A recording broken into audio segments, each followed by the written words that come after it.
কুকুরছানা হত্যার ঘটনায় এবার অন্ডালের কাজরা গ্রামে ৬টি সারমেয় শাবককে কুয়োর জলে ফেলে হত্যা করার অভিযোগ উঠল এক ব্যক্তির বিরুদ্ধে। প্রত্যক্ষদর্শীরা জানাচ্ছেন, রবিবার ভোররাতে বাড়ি ফেরার সময় স্থানীয় কুয়োর সামনে সন্দেহভাজন এক ব্যক্তিকে দেখতে পান তারা।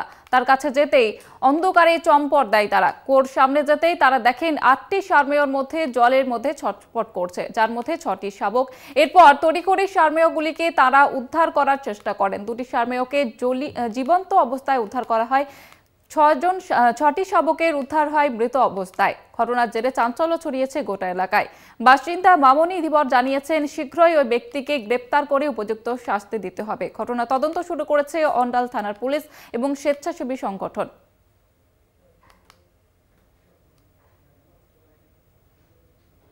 রাত্রে এত ঠান্ডা থাকা সত্ত্বেও ৬টা বাচ্চা কুকুর আর 2টো বড় কুকুরকে একটা যে কুয়োটা আছে এই কুয়োর মধ্যে ফেলে দিয়েছে। কুকুরকে মৃত অবস্থায় পাওয়া গেছে আর 2টো যে বড় কুকুর ছিল তারা বেঁচে গেছে। আমরা চাইছি ওর একটা দৃষ্টান্তমূলক শাস্তি, যাতে ভবিষ্যতে এইরকম কেউ করতে না পারে। কিন্তু এবার কে মেরেছে সেটা হয়তো তাকে শাস্তি দেওয়ার কিছুটা দরকার আছে। শাস্তি না দিলে আজ কুকুর ছাকে মারছে, হয়তো কোনোদিন বাচ্চা ছেলেরাও থাকবে, তাদেরকেও হয়তো কুয়োতে ফেলাই দিতে পারে, তখন ওই রিস্কটা কে নেবে? এখন এই পর্যন্ত দেখতে থাকুন কলকাতা টিভি, রাত দিন 7 দিন।